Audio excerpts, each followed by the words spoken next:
اعوذ باللہ من الشیطان الرجیم، بسم اللہ الرحمن الرحیم۔ ابراہیم علیہ السلام کی دوبارہ آمد۔ اسماعیل علیہ السلام بڑے ہو کر اب جوان ہو چکے، چنانچہ انہوں نے قبیلہ جرہم کی ایک عورت سے نکاح کیا جو مکہ میں اس کے پاس ہی رہتے تھے۔ ابراہیم علیہ السلام ایک دفعہ اپنی بہو کے پاس تشریف آور ہوئے۔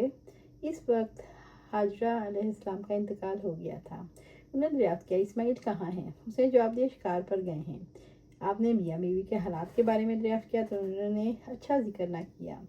ابراہیم علیہ السلام نے فرمایا، اسماعیل علیہ السلام آئیں تو انہیں میرا سلام کہنا اور یہ بھی کہنا اپنے دروازے کی چوکھٹ بدل دیں۔ شکار سے واپسی پر بیوی نے اسماعیل علیہ السلام کو سارا ماجرا کہہ سنایا۔ انہوں نے جواب دیا، وہ میرے باپ ہیں، انہوں نے کہا ہے کہ میں تجھے طلاق دے دوں، چنانچہ تم اپنے گھر چلی جاؤ۔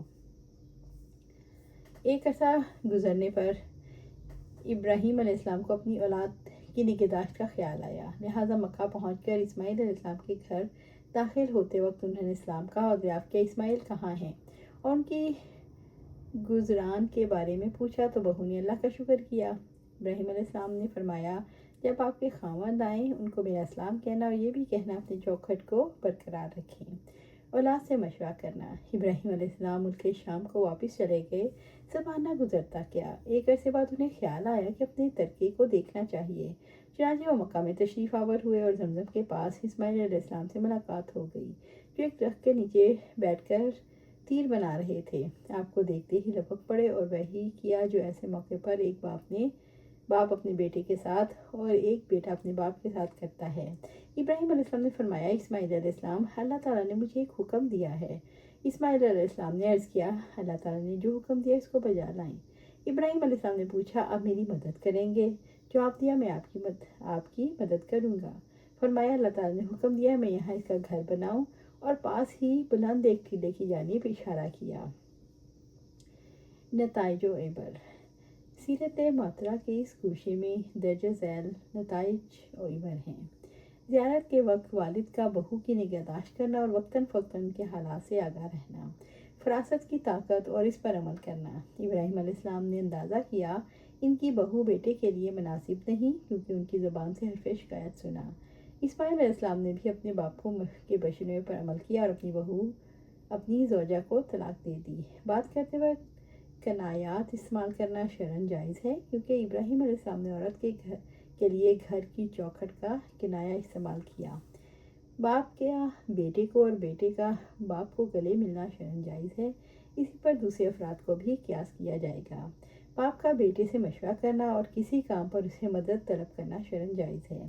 بیت اللہ کی قدامت کا بیان ہے، کیونکہ یہی وہ پہلا گھر ہے جسے لوگوں کے لیے بنایا گیا، جیسے اللہ تعالیٰ نے ارشاد فرمایا، یقیناً پہلا گھر جو لوگوں کے لیے بنایا گیا وہی ہے جو مکہ میں ہے، تمام دنیا کے لیے برکت والا اور ہدایت والا ہے۔ سورۃ آل عمران۔ کعبہ کی تعمیر۔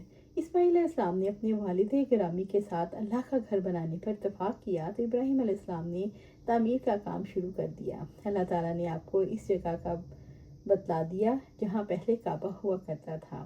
اللہ تعالیٰ نے طوفان نوح علیہ السلام میں اس کو اٹھا دیا تھا، یا وہ بھی سیلاب میں گر گیا تھا اور اسے تعمیر کرنے والا کوئی نہیں تھا۔ ابراہیم علیہ السلام بناتے جا رہے تھے اور اسماعیل علیہ السلام پتھر ڈھوتے جا رہے تھے۔ وہ دونوں جو کچھ کہتے جا رہے تھے اس کی بابت اللہ تعالیٰ نے ہمیں مطلع کیا۔ اور جب ابراہیم اور اسماعیل بیت اللہ کی بنیادیں اٹھا رہے تھے، انہوں نے دعا کی، اے ہمارے رب، ہم سے قبول فرما، یقیناً تو سب کی سننے والا، سب کو جاننے والا۔ اے ہمارے رب، ہم دونوں کو اپنا فرما بردار بنا اور ہماری نسلوں میں سے اپنی فرما بردار امت اٹھا، اور ہمیں اپنی عبادت کے طریقے بتا اور ہمیں معاف فرما، یقیناً تو بڑا معاف کرنے والا، بہت رحم کرنے والا ہے۔ جب دیواریں بلند ہو گئیں تو اسماعیل علیہ السلام ایک بڑا سا پتھر اٹھا لائے۔ ابراہیم اس پر چڑھ گئے اور تعمیر سے فارغ ہونے تک بلند دیوار کے برابر ہی رہے، اور یہ پتھر بیت اللہ کی دیوار کے نیچے ہی رہا، جس پر ابراہیم علیہ السلام کے قدموں کے نشان پڑ گئے، وہ جہاں کے لیے نشانی بن جائیں، حالانکہ پتھر سخت تھا، نرم نہیں تھا۔ اور جب اسلام آیا تو اللہ تعالیٰ نے اس کے پیچھے نماز پڑھنا مشروع قرار دیا، چنانچہ ارشاد الہی ہے،